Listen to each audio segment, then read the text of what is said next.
Hey, how's it going everybody? Welcome back to the channel. Today is going to be a very non-edited, non-scripted video because I just need something quick and filler to help me, not burn out, as well as help me focus on other future and more edited and worked on videos I have coming in the future. But yeah, so I'm not going to even cut out my constant uhs and all that crap. But today I am taking a look at Mystery of Ultraseven number 1. Now this video is coming out a week after the comic launched in the US. I just read it this morning. I'm recording it the day it went live, but yeah, anyway, so this is definitely going to be more of a first impressions because I can't really do a full-on review as this is only like a part of the story. It's like the previous Ultraman Marvel comics where it's a 5-issue story that's part of a longer story. But, I think, whereas like those 10 issues I did previously, video in description, where I was able to break down what I like and dislike, and really go into more detail about it. That's not going to be the case because issue 1 is just the beginning of the story, or at least this story. It's part of the overarching, story, but there's, its own mini story. But yeah, anyway, as a heads up, I'm going into spoilers. So if you haven't read the comic and you want to, here's my quick thoughts, like just straight up if I like it or not. Yeah, I like it. I'm looking forward to see what comes up in the next issue. Really like the cliffhanger. So go ahead and read it and click off this video. I'll see you guys in the next video. But for those of you who have read the comic or just don't care about spoilers, here's my more spoiler thoughts. And like I said, I genuinely liked it. I really love how the comic really goes into Ultraseven's story, of where he's coming from, where Ultraseven was, part of an investigation, or he was, one of the ultras that went to a planet to try to teach the aliens to defend themselves. But because there's a larger scope going on, and Ultraseven knows it, but because of Planet of Light, the code and laws of the Planet of Light, he's not really able to do anything. He's not even really able to investigate. He only can just keep an watch. As a result, his planet, the civilization on that planet gets destroyed, which leaves Ultraseven to go a little AWOL. And Father of Ultra, who has pretty, extensive part, like he's not just a one-off cameo. He has like a legit part in the story as the commanding officer. He contacts Seven like, hey, why are you going to Earth? That's a violation. And Ultraseven's like, understood. And then Father of Ultra's like, you're going to get in trouble for this. And Seven's like, yep. Yeah, so Seven pretty much goes to Earth. He crash lands, crashes in the Beetle. We know about that in the earlier issues. And that's how he meets Dan Moroboshi. But the comic ends with Eleking stabbing like his tail through Dan Moroboshi. So that's a big cliffhanger. Like, oh, so is this really Dan Moroboshi? Or is it more like the show where Ultraseven's taking on the human form of Moroboshi? We'll wait and see. So I love all the flashback sequences, but they are spread out, through. So in the end of Trials of Ultraman, we know that Dan took some of Shin's ultra powers, and I guess through that, Shin's able to, learn, he kind of got the memories from Ultraseven. I don't know how that works, but yeah. So Shin is constantly going in and out of consciousness as he's in a hospital bed. This issue also contains an Ultra Q story, just like Rise and Trials #1.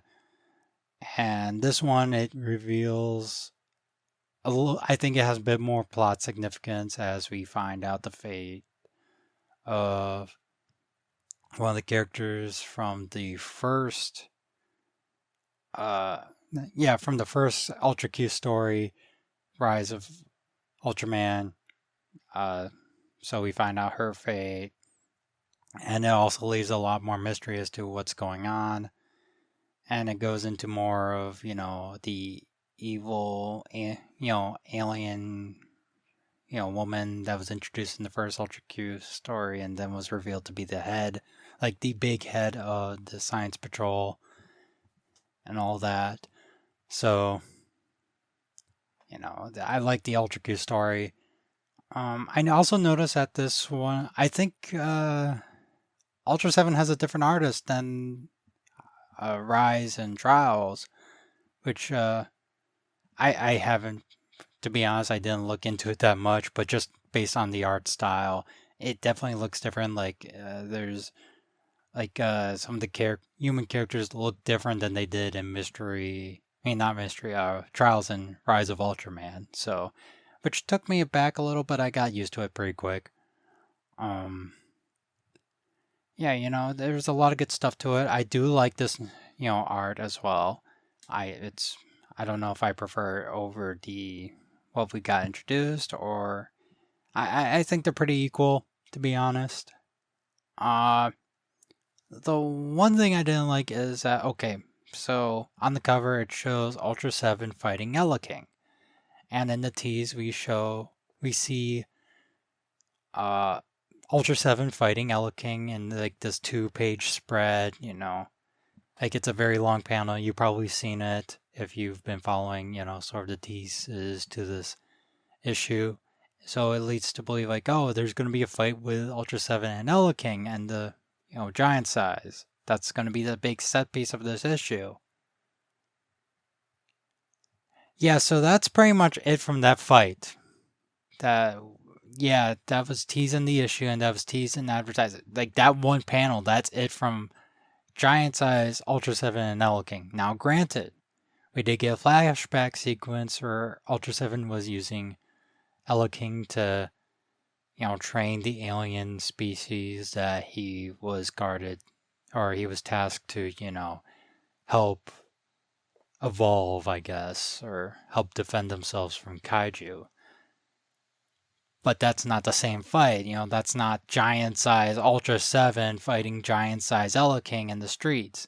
So yeah, that was a little irritating. That was like that one panel was the only thing we got from that fight. So I hope we get to see more of that fight in the next issue, because I think it's a little crappy that you have Ultraseven fighting Eleking on the cover, and that's one of the things that was advertised to be a big thing for this issue, or at least that was like one of the big teasers was Ultraseven fighting Eleking, and that being the one panel of that giant size.